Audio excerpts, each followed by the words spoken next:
जो હવે આજે શીખીએ આયનીકરણ અંશ અથવા તો વિયોજન અંશ જેને કહેવામાં આવે છે, જેને આપણે આલ્ફા તરીકે ઓળખીએ છીએ. તો જો ઘણા વિદ્યાર્થીઓને એનો કોન્સેપ્ટ ક્લિયર નથી કે એકચ્યુઅલી એ આયનીકરણ અંશ આલ્ફા છે શું. તો અંશ વિશે આપણે પહેલા ચેપ્ટરમાં શીખ્યા હતા કે મોલ અંશ યાદ હોય તો અંશ એ જે રીતે આપણે ટકાવારી લઈએ છીએ ને કે ભાઈ 100 કેટલા 5%, 20%, 25%, એવી રીતે અંશ જે છે ને એ એકે લેવામાં આવે છે. અંશ જે છે જેવી રીતે ટકા 100 એવી રીતે અંશ 1 ઉપર લેવામાં આવે છે. બરાબર. આપણે મૂળ અંશ શીખ્યા હતા, યાદ હોય તો આપણે પહેલા ચેપ્ટરમાં શીખ્યા હતા કે ભાઈ કોઈ પણ પદાર્થ હોય એ દ્રાવણની અંદર મોલ અંશ કેટલો, આપણે શું શીખ્યા હતા, જે તે ઘટક હોય, બરાબર, અંદર 3-4 ઘટક હોય તો જે તે ઘટકના મોલ અંશ શીખવા છે એ ઘટકના મોલ આપણે ઉપર લખતા હતા અને છેદમાં લખતા હતા કુલ મોલ. તો આપણને મોલ અંશ મળતા હતા અને મોલ અંશમાં દરેક ઘટક જે છે દરેક ઘટકના, બરાબર, જેટલા ઘટક છે એ દરેક ઘટક જે છે એ ઘટકના મોલ અંશનો સરવાળો કરો તમે તો કેટલા થાય? 1 થાય. બરાબર. તો આપણે જે વાત કરીએ છીએ એ અહીંયા આયનીકરણ અંશ છે, ત્યાં મોલ અંશ હતો. હવે એ મોલ આયનીકરણ અંશ જે આલ્ફા છે એ એકચ્યુઅલી છે શું? તો ફરી એક વખત યાદ કરાવી દઉં કે આયનીકરણ પહેલાં શું છે. બરાબર, એ શબ્દ પહેલાં જોઈએ કે ભાઈ આયનીકરણ એટલે શું. તો કે જે સંયોજન છે એ સંયોજનનો જે અણુ છે, ઉદાહરણ લઈએ આપણે તો એ અણુમાંથી આયનો બને. જેમ કે ઉદાહરણ લઈએ આપણે કે ભાઈ સંયોજન અણુ CH3COOH, એમાંથી આયનો બને તો કે H+ અને CH3COO-. તો આ આયનીકરણ થયું. બરાબર, એમાંથી આયનો બન્યા. અથવા તો આપણે એવું કહેવાય કે વિયોજન થયું. તો અહીંયા આ જે આની જે કે મોલારિટી છે એમાંથી જે આયનો ઉત્પન્ન થયા છે, તો આ જે સંયોજનના જેટલા ભાગનું, જે કઈ ભાગ હોય, જેટલા ભાગનું આયનીકરણ થાય એને આપણે આયનીકરણ અંશ આલ્ફા કહીએ છીએ. એટલે એક ઉદાહરણ લઈ લઈએ એટલે વધારે ક્લિયર થઈ જશે.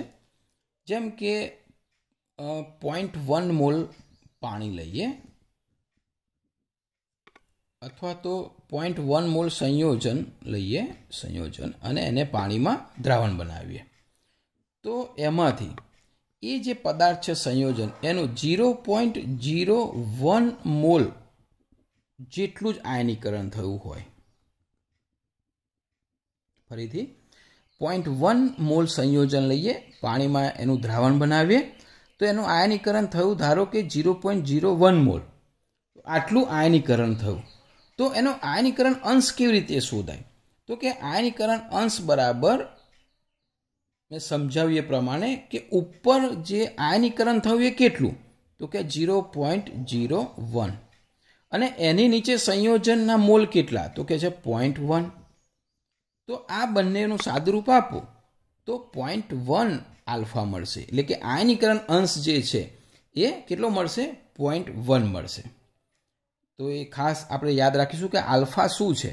તો કે જે આયનીકરણ થાય એના મોલ ભાગ્યા જે સંયોજન લીધેલી છે સાંદ્રતા, બરાબર, એના મોલ, બંનેનો ભાગાકાર કરો તો તમને શું મળે? આલ્ફા મળે. હવે આલ્ફાના પ્રોપર સૂત્રો કેવી રીતે આવે છે? નિર્બળ એસિડના આયનીકરણમાં આપણે નિર્બળ એસિડ અને નિર્બળ બેઝના આયનીકરણમાં આપણે શીખી ગયા છે. એટલે ડાયરેક્ટ હું તમને દાખલા વિશે સમજ આપું છું, કારણ કે સૂત્ર તમને જે તે આપણે લેક્ચર છે એમાં તમને મળી જશે. ઓકે, તો આપણે એના એક્ઝામ્પલની વાત કરીએ.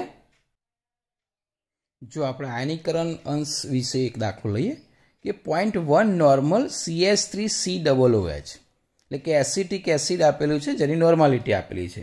હવે આપણે કહ્યું હતું કે ભાઈ નિર્બળ એસિડ હોય એટલે આયનીકરણ અચળાંક તો આપેલો જ હોય pH શોધવા માટે. તો કે એનો આયનીકરણ અચળાંક આપેલો છે તો તેનો વિયોજન અંશ શોધો. હવે અહીંયા કે એ ઉપરથી કેવી રીતે વિયોજન અંશ શોધવાનો, તો એના આપણે જે તે સમય અને એક્ઝામ્પલ શીખી ગયા છે, બરાબર. તો અહીંયા આપણે વાત કરેલી છે કે કે એ આપેલો હોય તો એના ઉપરથી જે આલ્ફા છે એ આલ્ફા કેવી રીતે શોધવો. ચલો તો અહીંયા આપણે જોઈએ એક સૂત્ર આપ સૌ જાણો છો તેમ કે કે is equal to C alpha square. તો એના ઉપરથી alpha square is equal to કે અપન સી. તો આલ્ફા ઇઝ ઇક્વલ ડાયરેક્ટ સૂત્ર પણ તમે યાદ રાખી શકો છો. તો આલ્ફા ઇઝ ઇક્વલ ટુ કે અપન સી, બરાબર. તો અહીંયા કે એટલે કે એ આપણે આયનીકરણ અચળાંક, બરાબર, અહીંયા પણ લખી શકીએ કે એ. તો એ કેટલું આપેલો છે આયનીકરણ અચળાંક? તો આયનીકરણ અચળાંક આપેલો છે 1 × 10⁻⁵ અને મૂળ સાંદ્રતા જે એસિટિક એસિડને આપેલી છે કેટલી? 0.1. તો એને આપણે 0.1 વડે ભાગી લઈએ, બરાબર. બહુ સિમ્પલ સાદુરૂપ છે. તો અહીંયા વર્ગમૂળની અંદર 0.1 ઉપર લઈ લઈએ તો 10⁻⁵ થાય અને આ 0.1 ઉપર આવે એટલે કે અહીંયા થઈ જશે 10. તો અહીંયા થઈ જશે 5 ને 1 6. અચ્છા, ઉપર 5 અને ઉપર 1 છે એટલે -5 અને +1 એટલે 4 થઈ જશે. 4 ને વર્ગમૂળની બહાર લાવો એટલે થઈ જશે 10⁻². તો આ શું આવ્યો? આલ્ફા આવ્યો. તો આ રીતે બહુ સિમ્પલ સૂત્રથી તમે આલ્ફા શોધી શકો છો, બરાબર. હવે આલ્ફા ઉપરથી આપણે ઘણા બધા બીજા સૂત્ર પણ શીખ્યા. પીએચ કેવી રીતે શોધાય, H3O+ની સાંદ્રતા કેવી રીતે શોધાય. તો આપણે ડિટેલની અંદર એ પણ જોઈએ કે એના ઉપરથી વિવિધ સૂત્ર ઉપરથી કેવી રીતે આલ્ફાનો ઉપયોગ કરીને આપણે બીજા પદો શોધી શકીએ.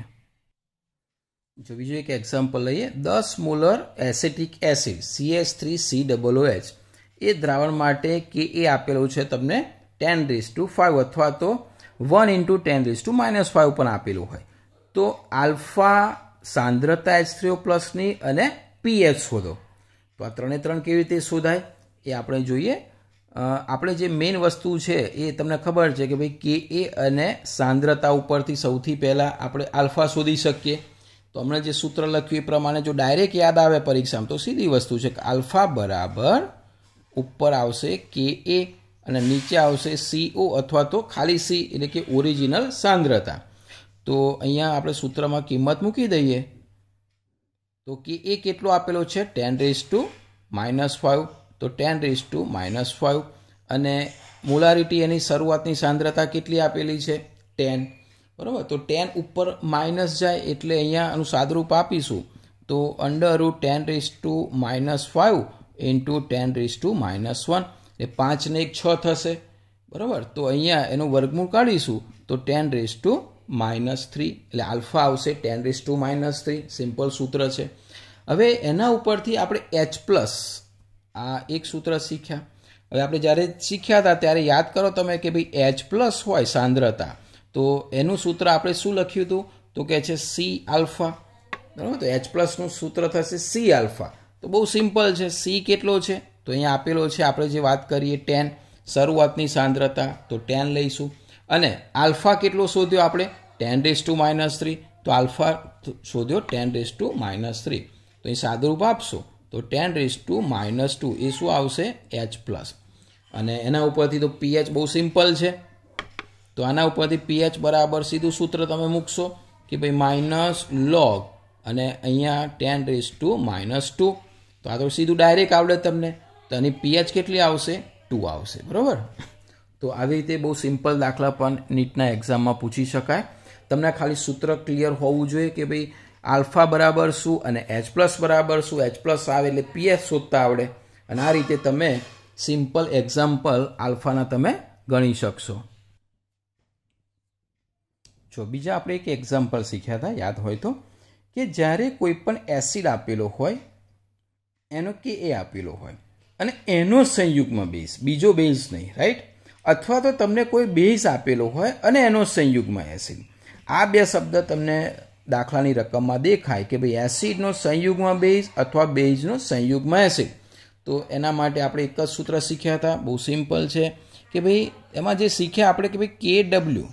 તો KW કેટલો થતો હતો? KA × KB જેટલો. હવે તમને KA આપેલો છે, તમને એવું કહ્યું છે કે KB શોધો. તો કેબીને સૂત્ર કરતા બનાવી દો. તો કેબીને સૂત્ર કરતા બનાવી દો તો ઉપર આવશે KW, નીચે આવશે KA. હવે KW પરીક્ષામાં આપેલો હોય એવું જરૂરી નથી, કારણ કે એની કિંમત તમને ખબર છે 1 × 10⁻14 અને KA જે છે એની વેલ્યુ આપણને આપેલી છે 1.8 × 10⁻4. બરાબર. સમરમ તમે સાદું રૂપ આપશો તો તમને ઓપ્શન પ્રમાણે સીધો જવાબ મળશે કે ભાઈ 5.5 × 10⁻9. તો આ રીતે તમે જે તે એસિડના સંયુગ્મ બેઝનો KB શોધી શકો, અથવા બેઝ આપેલો હોય તો એના સંયુગ્મ એસિડનો KA શોધી શકો. બરાબર. સ્વાધ્યાયમાં પણ આવા કેટલાક એક્ઝામ્પલ આપેલા છે, તે રીતે તમે પ્રેક્ટિસ કરી શકશો. જો બીજો એક એક્ઝામ્પલ લઈએ કે ભાઈ HA નિર્બળ એસિડ છે. 0.1 મોલર HA એટલે શરૂઆતની સાંદ્રતા આપેલી છે. તો આ દ્રાવણની pH આપી દીધેલી છે. ઘણી વખત આવા પણ એક્ઝામ્પલ પૂછે કે pH 2 છે. તો એ જે નિર્બળ એસિડ HA છે એનો વિયોજન અંશ આલ્ફા શોધો. આના પહેલાં જે એક દાખલો જોયો ને આપણે તમે જોયું તો આલ્ફા ઉપરથી pH શોધી, અહીંયા pH ઉપરથી આલ્ફા શોધવાનો છે. એટલે રિટર્ન જવું પડશે.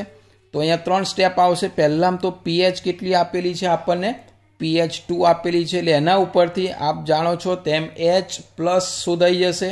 તો H+ ની સાંદ્રતા કેટલી આવશે, 10⁻² આવશે. બરાબર, બહુ સિમ્પલ છે. અચ્છા, હવે નિર્બળ એસિડ હોય એના માટે H+ નું સૂત્ર આપણે શું શીખ્યા, તો કે H+ = આલ્ફા × C. મૂળ સાંદ્રતા આપેલી છે, H+ આપણને મળી ગયો, તો આલ્ફા શોધાય કે નહીં, તો આલ્ફા બરાબર શું થશે, ઉપર સાંદ્રતા આવશે H+ ની અને નીચે આવશે મૂળ સાંદ્રતા, ઓરિજિનલ સાંદ્રતા. તો H+ કેટલા શોધે આપણે, 10⁻², અને મૂળ સાંદ્રતા કેટલી આપેલી છે, 0.1. બરાબર. તો તમે સિમ્પલ એનું ગણતરી કરી શકશો. તો અહીંયા તમને ખબર છે કે 10⁻² છે, એટલે અહીંયા આવશે 10⁻². નીચે 1 કરી દઈએ એટલે ઉપર થઈ જશે 10. તો 10⁻² અને 1 એટલે આવશે 10⁻1. તો કેટલો આલ્ફા આવશે, 0.1. બરાબર. એટલે આવી રીતે પણ એક્ઝામ્પલ પૂછી શકે. એ સૂત્ર તમને ક્લિયર હોય તો કોઈ એક્ઝામ્પલમાં તમને તકલીફ નહીં પડે. બરાબર. આમ ઉપરથી નીચે પણ પૂછે અને નીચેથી ઉપર રીતે પણ પૂછી શકે. જો હવે આપણે KSPના કેટલાક દાખલા લઈએ, મિક્સ દાખલા લઈશું. બરાબર. જેમ જે રીતે આવે રીતે. અલ્પદ્રાવ્ય ક્ષાર AB, એવું તમને કહ્યું નથી કે કયો ક્ષાર છે, પણ એક ઉદાહરણ આપી દીધું કે AB ક્ષાર છે. એનો દ્રાવ્યતા ગુણાકાર એટલે આપણે શું કહીએ છીએ ને, KSP, સોલ્યુબિલિટી પ્રોડક્ટ. એટલે તમને આપેલું છે KSP, એ આપેલો છે 1.21 × 10⁻6. તો એની મોલર દ્રાવ્યતા શોધો, એટલે કે મોલ પ્રતિ લિટર શું દ્રાવ્યતા આવે છે એ શોધવાની છે. તો બહુ સિમ્પલ દાખલો છે. બરાબર. પણ આના ઉપરથી તમે મોટા દાખલા પણ શોધી શકો. AB છે, એમાંથી અલ્પદ્રાવ્ય ક્ષાર છે, એટલે 2 આયનો બનશે, A+ અને B-. ચલો, આની દ્રાવ્યતા જો S હોય તો આની પણ S, આની પણ S, કારણ કે એક જ મોલ છે. જો અહીંયા 2 હોત તો 2S, બરાબર. અહીંયા 3 હોત તો 3S આવત. હવે આના ઉપરથી સૂત્ર તમને આવડવું જોઈએ ભાઈ, KSP કેટલો હોય.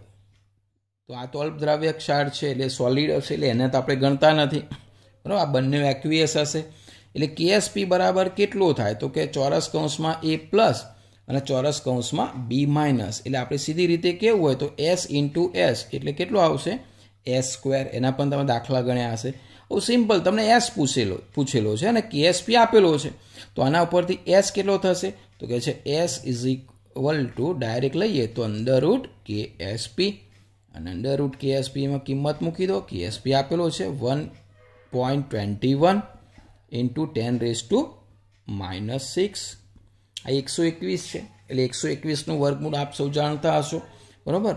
11 થાય એટલે 1.1 અને આનું વર્ગમૂળ અડધું થઈ જશે, 10⁻3.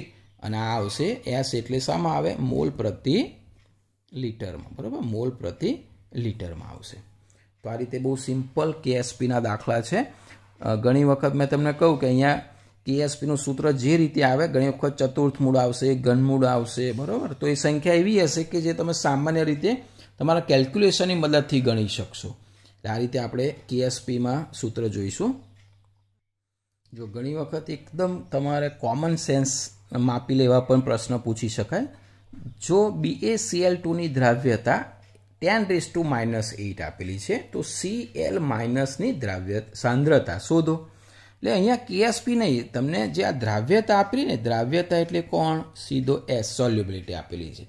તો આ તો બહુ સિમ્પલ થઈ ગયો, બરાબર. તમને ખબર છે દાખલો ગણીએ તો આપણે શું થાય કે BaCl2, તો BaCl2 એનું આયનીકરણ થશે, દ્રાવ્યતા કેવી આવશે તો કે Ba2 plus twice Cl minus. જો એકદમ સિમ્પલ. તો અહીંયા S છે તો અહીંયા કેટલા થશે ભાઈ? 2S. તો તમને Clની પૂછેલી છે, બરાબર. તો Clની સાંદ્રતા તો સીધી ડાયરેક્ટ કોમન સેન્સ 2S. તો 2 × S આપેલો છે, કેટલો? આ દ્રાવ્યતા 10⁻⁸. સીધો જવાબ આવી ગયો, બરાબર. તો આવા સિમ્પલ એક્ઝામ્પલ પણ તમને ઘણી વખત પૂછી શકે. બીજું એક એક્ઝામ્પલ એ 25 ડિગ્રી સેલ્સિયસ તાપમાને MgOH ટ્વાઇસ, બરાબર, એનો કેએસપી તમને આપેલો છે. હવે તમને એવું કહે છે કે 0.001 મોલર Mg2+ અંદર છે, બરાબર. એટલે કે એ જે કોઈ દ્રાવણ છે MgOH ટ્વાઇસમાં, એમાં આટલા દ્રાવણમાંથી હવે મારે MgOH ટ્વાઇસનું અવક્ષેપણ કરવું છે. આ તમને શું આપેલો છે? જનરલ MgOH ટ્વાઇસનો દ્રાવ્યતા ગુણાકાર આપેલો છે. પણ તમને એવું કહે છે કે બીજું કોઈ એક દ્રાવણ છે જેમાં Mg2+ આટલા મોલર છે. હવે એ દ્રાવણમાંથી મારે MgOH ટ્વાઇસનું જો અવક્ષેપણ કરવું હોય તો pH કેટલી હોવી જોઈએ? તો એ કેટલી pH મેન્ટેન કરીએ તો દ્રાવણ MgOH ટ્વાઇસનું અવક્ષેપણ થાય. એટલે સૌથી પહેલાં તો આપણે કેએસપી વાળું સૂત્ર મેળવવું પડશે. એટલે કે MgOH ટ્વાઇસ એમાંથી બનશે Mg2+ અને ટ્વાઇસ OH માઇનસ. હવે સોલ્યુબિલિટી આની S હશે તો આની કેટલી હશે? ટ્વાઇસ S હશે. હવે આનો કેએસપીનું સૂત્ર મૂકીએ તો આવું થશે ભાઈ, કેએસપી = Mg2+ અને OH માઇનસનો શું થશે? સ્ક્વેર થશે.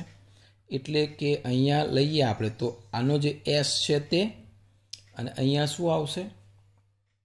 આપણે OH. જો હવે આપણે શું શોધવાનું છે? pH.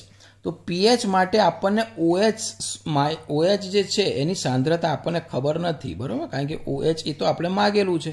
એટલે અહીંયા શું આવશે? OH નો સ્ક્વેર. S લખી શકીએ, બરાબર. હવે અહીંયા જે કેએસપી છે એનું મૂલ્ય આપેલું છે 1 × 10⁻⁻11.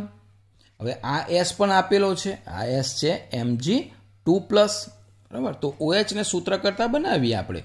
તો OH -સ્ક્વેર એનું સૂત્ર કરતાં બનાવીએ તો અહીંયા ઉપર શું છે? 10⁻⁻11 અને એની નીચે જશે 1 2 3, બરાબર. એટલે કેટલા થશે?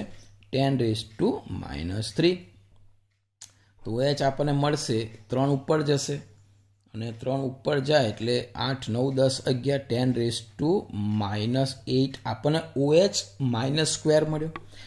તો OH માઇનસ શોધવું પડશે આપણે, pH શોધવાની છે તો આનું વર્ગમૂળ લેવું પડશે.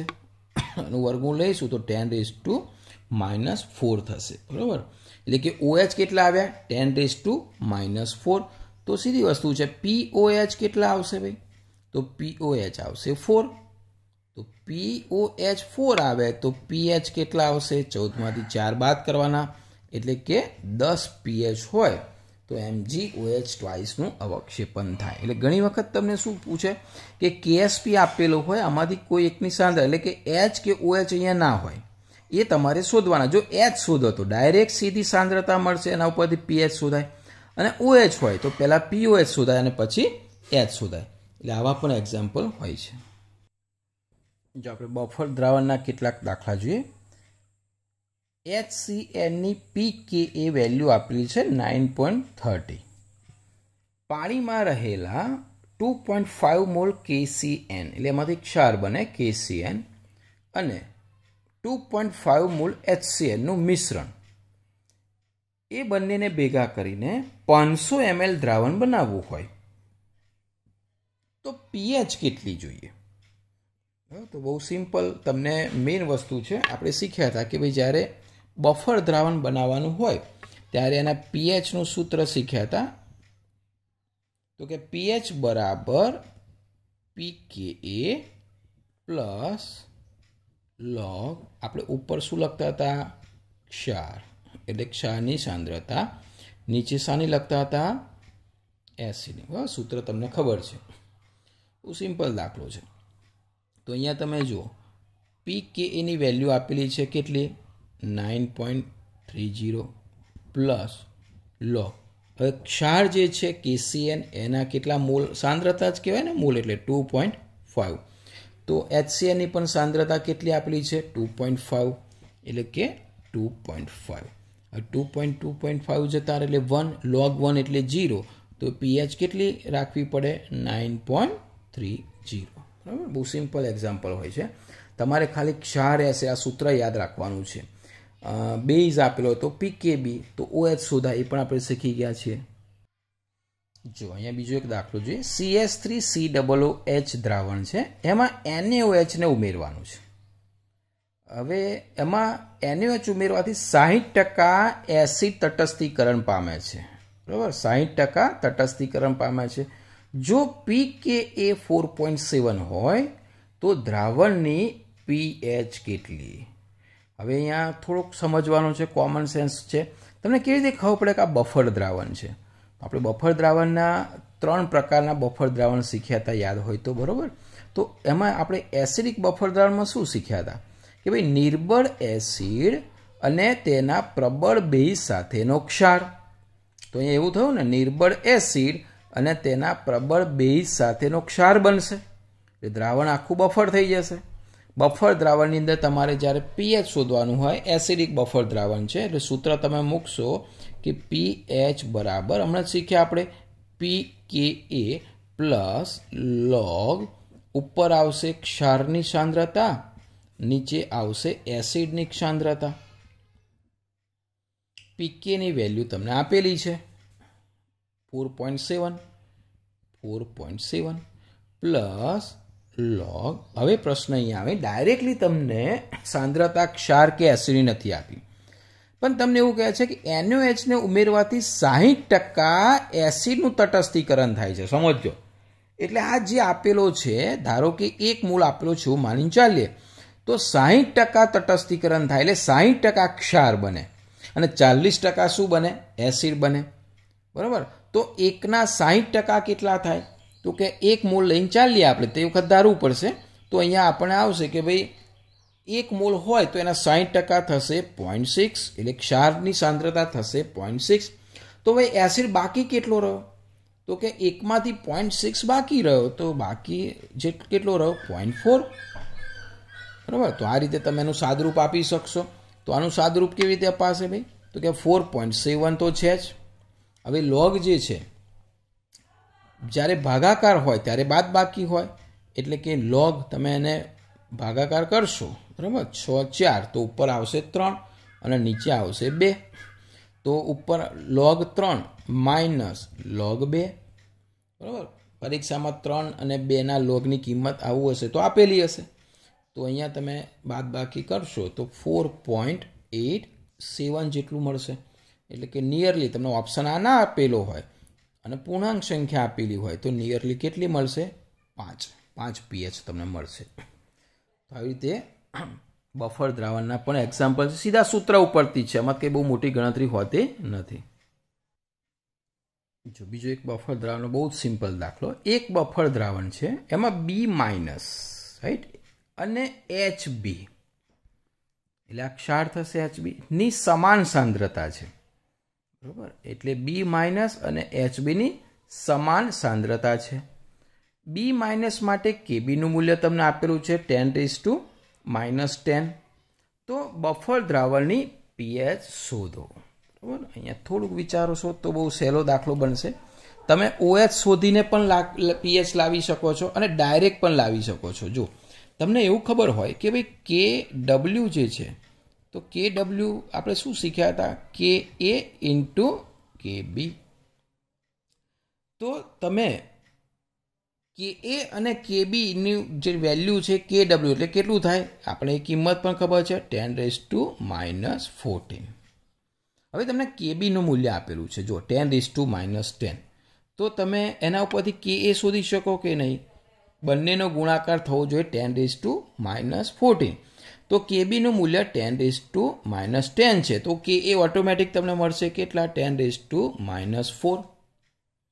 ચલો કે એ મળી ગયા. હવે બફર દ્રાવણની પીએચ છે એટલે આપણે શાની જરૂર પડશે ભાઈ પી કે એ. તો પી કે એ કેટલા આવવાના 4. પી કે એટલે કેટલા તમને ખબર છે પી કે એટલે શું તો કે -log કે એ. બરાબર પી કે નો મતલબ થાય -log અને કે એ તો એ આવશે 4. તો હવે આપણે ડાયરેક્ટ સૂત્ર મૂકી શકીએ કે ભાઈ પીએચ બરાબર પી કે એ પ્લસ log ઉપર આવશે ક્ષાર અને નીચે આવશે એસિડની સાંદ્રતા.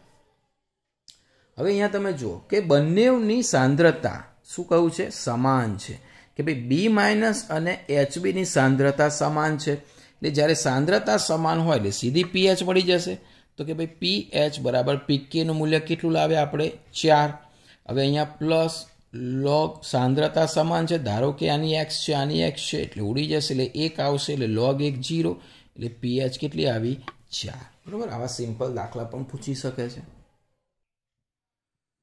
જો બીજો એક દાખલો જોઈએ કે એક બફર દ્રાવણ છે એમાં એમોનિયાની સાંદ્રતા 0.3 મોલર છે એટલે કે બેઝ આપેલો છે અને NH4 એટલે ક્ષાર હશે જે કંઈ બન્યો હશે ની સાંદ્રતા 0.2 મોલર છે. તો NH3ના સંતુલન અચળાંકનું મૂલ્ય આપણને આપેલું છે 1.8 × 10⁵ એટલે કે આ મૂલ્ય જે છે બેઝનું મૂલ્ય છે એટલે એક શું આપેલું હશે કેબી કહેવાય ને. જો એસિડ હોત તો કે એ. તો દ્રાવણની પીએચ શોધો એટલે બફર દ્રાવણનો ઉલ્લેખ ઓલરેડી કરેલો છે બરાબર. તો બફર દ્રાવણનું જ્યારે આપણે સૂત્ર મૂકીએ તો બેઝ છે એટલે સૂત્ર જે મૂકવાના છે કયું મૂકવું પડશે આપણે POH વાળું આવશે. એટલે POH નું સૂત્ર તમે મૂકશો તો આવું કંઈક આવશે ભાઈ POH બરાબર PKB પ્લસ log અહીંયા સાંદ્રતા આવશે ક્ષાર અને અહીંયા સાંદ્રતા આવશે બેઝની. હવે કેટલી વેલ્યુ આપેલી છે તો સૌથી પહેલાં પીકેબીની વેલ્યુ નથી આપી. તમને જે વેલ્યુ આપી છે કોની આપી છે કેબીની આપેલી છે. એટલે આપણે કેબી ઉપરથી પીકેબી પહેલાં શોધવું પડશે. બરાબર જે તે વખત દાખલામાં શીખી ગયા છે. તો પીકેબી એ કેવી રીતે શોધાય તો કે પીકેબીનો મતલબ શું ભાઈ તો કે છે -log કેબીની વેલ્યુ એને પીકેબી કહીએ છીએ. તો -log કેબીની વેલ્યુ આપેલી છે 1.8 × 10⁵. તો આનું તમે સાદુરૂપ આપશો બરાબર તો 5માંથી કંઈક સમથિંગ 1.8નો log બાદ કરવાનો આવશે તો આવશે 4.74. એટલે આ વેલ્યુ તમને શાની મળી કેબીની. બરાબર પરીક્ષામાં log આપેલા હશે તમારે બહુ યાદ રાખવાની જરૂર નથી પરંતુ 1 થી 5ના log જો યાદ રાખો તો બહુ સરળ રહે. તો પીકેબીની વેલ્યુ કેટલી આવી 4.74 પ્લસ log. હવે સાંદ્રતાની વાત કરીએ તો અહીંયા ક્ષાર આ બેઝની સાંદ્રતા છે 0.3 અને ક્ષાર જે છે એની સાંદ્રતા આપેલી છે 0.2. તો આ બંને સાંદ્રતાનો ગુણોત્તર લેવો પડશે. તો ઉપર આવશે ક્ષારની સાંદ્રતા એટલે કે 0.2 નીચે આવશે બેઝની સાંદ્રતા એટલે કે 0.3. બરાબર હવે મેં તમને કહું ને કે ભાઈ થોડાક log તૈયાર કરી દેવાના 1 થી 5 ધોરણના બહુ સિમ્પલ છે 1 થી 5 આંકડાના. તો અહીંયા જુઓ આનું સાદરૂપ એવું આવશે કે પ્લસ પહેલાં આનું log આવશે એટલે કે એનો log જોશો તમે 0.3010 પછી આ માઇનસ થશે 0.3નો log જોશો તો 0.4771 અને આનું સાદુરૂપ તમે આપશો તો જવાબ મળશે 4.564. આ શું આવ્યું POH આવ્યું. તમને શું પૂછેલું છે પીએચ તો પીએચ બરાબર 14 - 4.56 એમાંથી બાદ બાકી કરશો એટલે 9.436 જેટલી પીએચ તમને મળશે. તો આ રીતે પણ થોડોક લોંગ દાખલો છે પણ જ્યારે આવો મોટો દાખલો હોય ત્યારે તમારે લોગ તમને આપેલા હશે અને રકમ પણ બહુ સિમ્પલ હશે કે તમે મૌખિક રીતે ગણતરી કરી શકશો. જો કેએસપી અને પીએચનો એક દાખલો જોઈ લઈએ. BaOH ટ્વાઇસના પીએચ 12 આપેલા છે. એટલે આનું કંઈક દ્રાવણ છે એનું પીએચ કેટલું છે 12. તો તમને એવું કહ્યું છે કે BaOH ટ્વાઇસ માટે કેએસપી શોધો. હા, બહુ વિચારવા જેવો દાખલો પૂછેલો છે. તમને પીએચમાંથી કેએસપી શોધવાની વાત કરી. થોડુંક લોજિક ચલાવશો તો તરત ખ્યાલ આવશે કે ભાઈ સૌથી પહેલાં તો શું આપેલું છે.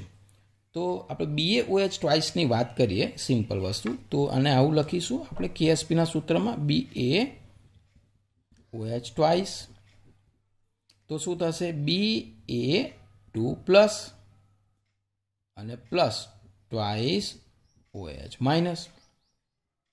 સૂત્રમાં લખીએ તો આ S આવશે, આ આવશે 2S. સીધી વસ્તુ છે. હવે અહીંયા મેઇન વસ્તુ છે કે તમને કેએસપી પૂછેલો છે. હવે કેએસપી માટેનું સૂત્ર તમે શું મૂકશો? તો સીધી વસ્તુ છે કેએસપીનું સૂત્ર તમે ઉપર પ્રમાણે શું મૂકશો?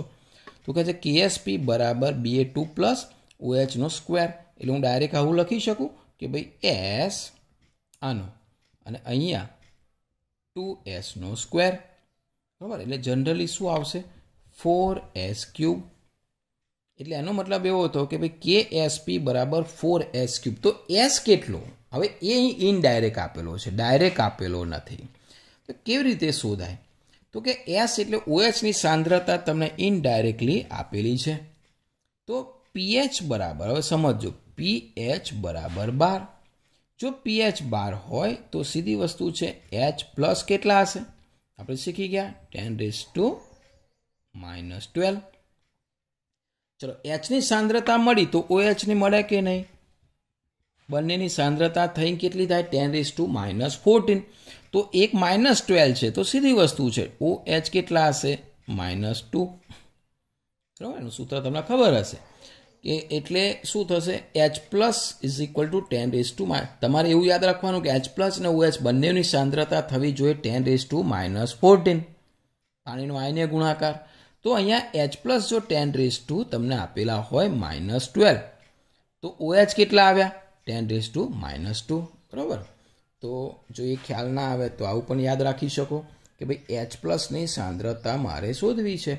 તો અહીંયા H પ્લસની સાંદ્રતા શોધવા માટેનું સૂત્ર જે છે, અચ્છા આપણે OHની શોધવી છે એટલે OHની, બરાબર, S તો આપેલી છે, સોરી, OHની શોધવી હોય તો 10⁻14 માંથી H નીચે છે 10⁻12. એ રીતે પણ શોધી શકાય. બરાબર. ઓકે. હવે જો અહીંયા શું આવ્યું? OHની સાંદ્રતા કેટલી આવી? 10⁻². તો હવે જો અહીં થોડુંક તમે વિચારો, એનો મતલબ એવો થયો કે OHની સાંદ્રતા આવી તો 2S આપણને મળ્યા. 2S આપણને કેટલા મળ્યા? 10⁻². તો ભાઈ S કેટલા મળે? તો કે S કેટલા મળે? 10⁻². ને કેટલા વડે ભાગવા પડશે? 2 વડે ભાગવા પડશે. તો S મળી ગયા. તો S મળી ગયા એટલે અહીંયા કિંમતો મૂકી દઈએ. હવે તો 4S ક્યુબ છે એટલે 4 તો આવશે જ. S ક્યુબ, S કેટલા મળ્યા? 10⁻² ડિવાઇડેડ બાય 2. અને એની કેટલી ઘાત છે? 3 ઘાત. આનું સાદરૂપ આપી દઈએ તો 2 દુ 4 દુ 8. બરાબર. એટલે 4/8 ઇન્ટુ 10⁻, 3 દુ 6 એટલે -6. બરાબર. અને આનું સાદરૂપ આવશો એટલે 5 ઇન્ટુ 10⁻⁻7 મળશે. તો આપણે શું મળી ગયું? આ કેએસપી. તમારે ધ્યાન રાખવાનું છે કે કેએસપી ઉપરથી પીએચ પણ શોધતા આવડવી જોઈએ અને પીએચ ઉપરથી કેએસપી પણ શોધતા આવડવું જોઈએ. તો આ રીતે વિદ્યાર્થી મિત્રો કેટલાક કેએસપીના દાખલા હતા, કેટલાક બફર દ્રાવણના દાખલા જોયા. બરાબર. એના ઉપરથી પીએચના દાખલા જોયા. હું માનું છું કે આટલા દાખલાની ખાસ પ્રેક્ટિસ કરશો તો લગભગ તમને સંતુલનના કોઈ પણ દાખલામાં કંઈ મૂંઝવણ નહીં હોય. બરાબર. અને ક્યાં પણ મૂંઝવણ હોય તો મને વોટ્સઅપ કરજો. પણ આટલા કમ્પ્લીટલી બેઝિક સાથે ક્લિયર કરી દો કે શું આપેલું છે અને કેવી રીતે શોધવાનું છે. આના પહેલાં સંતુલન પાઠમાં જેટલા એક્ઝામ્પલના સૂત્રો છે એ બધા જ સૂત્રોનું ના હોય તો એક લિસ્ટ બનાવી દેજો અને વારંવાર તૈયાર કરજો, કારણ કે ઘણા બધા સૂત્રો આ ચેપ્ટરમાં છે. સૂત્ર આવડશે તો તમે દાખલો ગણી શકશો, બરાબર છે. આની પણ PDF ફાઇલ મોકલું છું અને એના ઉપરથી તમે સરસ એક નોટ બનાવીને પ્રેક્ટિસ કરજો.